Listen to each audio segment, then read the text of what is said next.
What's cracking, guys? Omar Yusuf here, out in the African savannah, just hunting wild dingoes. Crikey. And this video, I want to talk about something cool, a recent meta-analysis by my boy, Dr. Brad Schoenfeld and James Krieger. I highly respect Dr. Brad Schoenfeld's work when it comes to hypertrophy, really illuminating for us natties what we need to do in order to maximize our gains. Because we only have so much time in order to work out, we might as well be doing the right thing. So the question becomes, one of the big questions is, when it comes to training, how many sets should you do per muscle group in order to maximize muscular gains? It's a great question. And so what basically he did a meta-analysis with James Krieger, and they took a look essentially at high volume versus low volume approaches to training.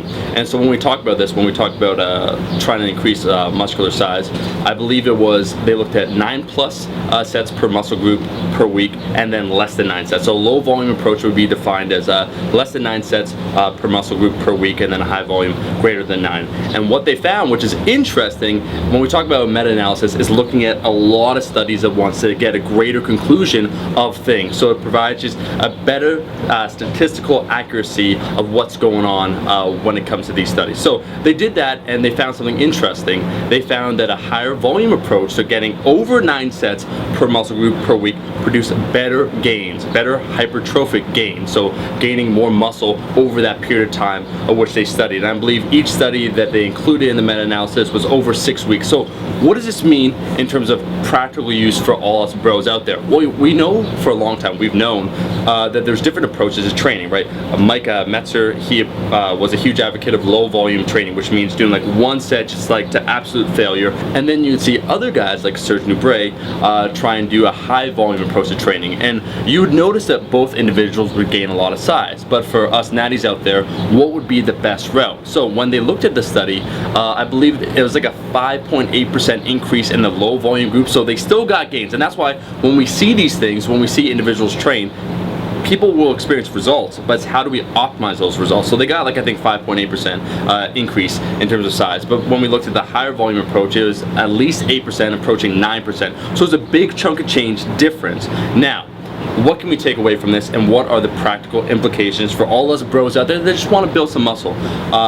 As you guys probably know, I've been for a long time an advocate of higher volume training, but of course there is definitely, an inverted curve to this. There's only so much volume you can handle in any given workout, and that's the issue, is that if you approach too much volume, you'll essentially burn your body out. There's a maximum amount of recoverable volume, so how much should you do? We do know that in general doing a higher volume approach tends to work, but what are some good recommendations we can make for every single person out there? Well, if you look at another study that James Krieger did when it comes to how many sets, how many reps you should do and how many times you should train a muscle, it seems there's a rough band for natural lifters in terms of optimal gains. So the short answer is doing 10+ sets per muscle group seems to be better than doing less than 10 sets per muscle group per week. But if you want a good general recommendation, we can look at his study. What that they looked at and what they found is between 40 to 70 repetitions of roughly 6 to 8 sets. Doing that 2 to 3 times per week per muscle group seems to be best. So just look at the totality of your training, the muscle groups that you're trying to hit, that you want to grow, and look at your actual training volume and what you're getting in there, and if you're meeting that rough band. Because some programs, and I'm not gonna name those programs, guys, can you hear these birds? I'm telling you, we're out here in the African savannah.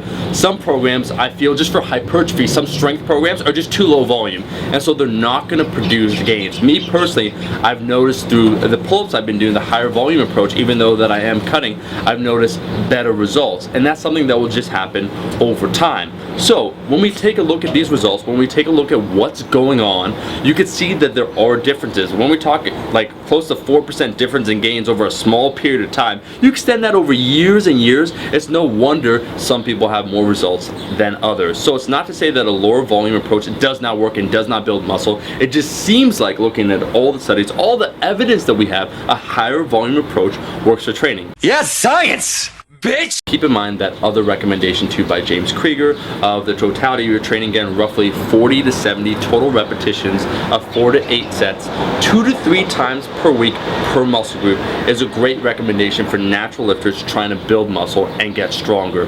Guys, that is the video. That is what I wanted to talk about. I thought it was really cool because what Dr. Brad Schoenfeld did is take a look once again at everything available in terms of training volume, in particular how many sets you should do per muscle group in order to try and maximize hypertrophy, and they found that a higher volume approach works. I want you to comment in the comment section below what style you do. Do you currently do a lower volume approach or a higher volume approach, and what do you think?